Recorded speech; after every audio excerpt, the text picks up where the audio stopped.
Hi there, I'm Haitham Saleh, and today I'm here to convince you to try your first horizontal chop. Trust me, I've learned this the hard way, and I'm here to share the tips that will save you from making my mistakes. Let's dive right in.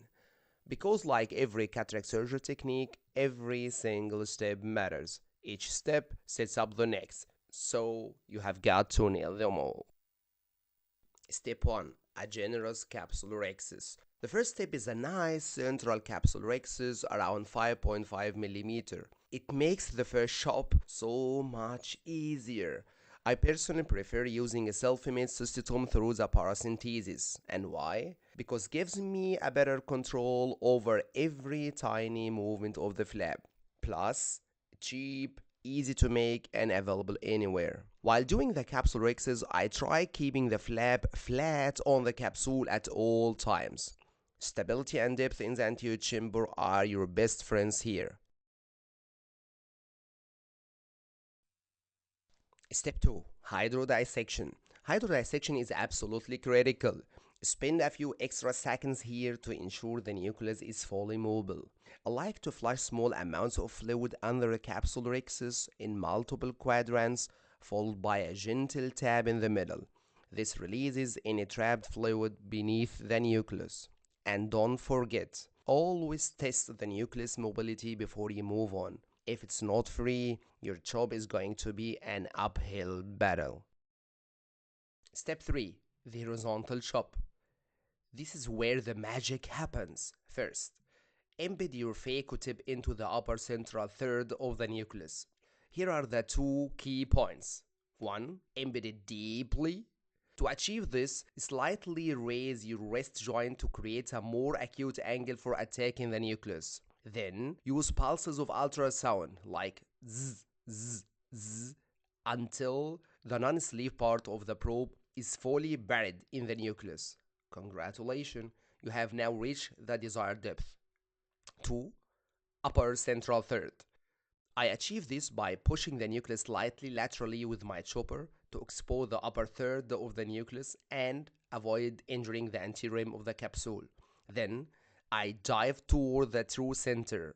By doing this, I leave more room for the chopper to move toward the phaco tip. Imagine if you start embedding the phaco tip from the center. By the time you reach the desired depth, you will almost be at the mid periphery. This reduces the distance between the phaco tip and the chopper, which in turn diminishes the effectiveness of the chop. Once your phaco tip is secure, slide your chopper just under the capsular plane and position it on the far edge of the nucleus. Now with your phaco tip holding firm, pull the chopper toward you with a bit of lateral force. Imagine you are splitting a perfectly cooked omelette. You want clean, even halves. And just like that, voila, you have performed your first horizontal chop. The key here is keeping your phaco tip steady. Don't let it wander. The chopper should move toward the phaco tip, not the other way around. Think of it like a dance. The phaco tip leads and the chopper follows. Step 4. Repeat and conquer. Now that you have mastered the chop, it's time to repeat the process.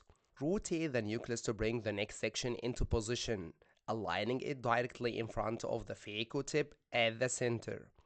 I use the groove to rotate the nucleus, which helps me avoid disturbing the cortex and obstructing my view or putting unnecessary stress on the venules.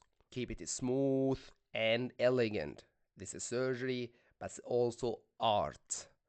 For softer nuclei, further division might not even be necessary. The key here to follow the same rules. Embed your phaco tip deep enough, hold it firmly, and avoid letting it wander.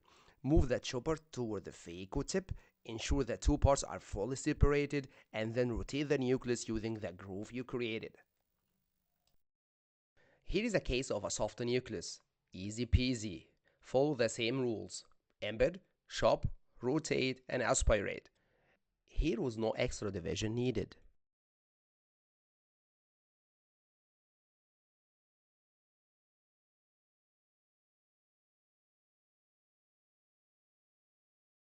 Here's a case of a small pupil. No worries, the horizontal chop shines here.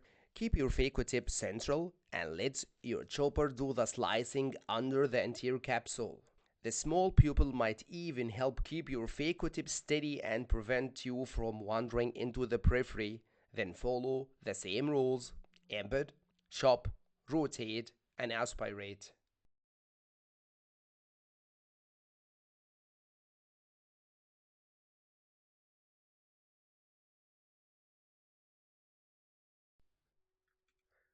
That's it, folks. I hope you found this guide helpful and maybe even a little entertaining. I'd love to hear your comments, tips, and experiences.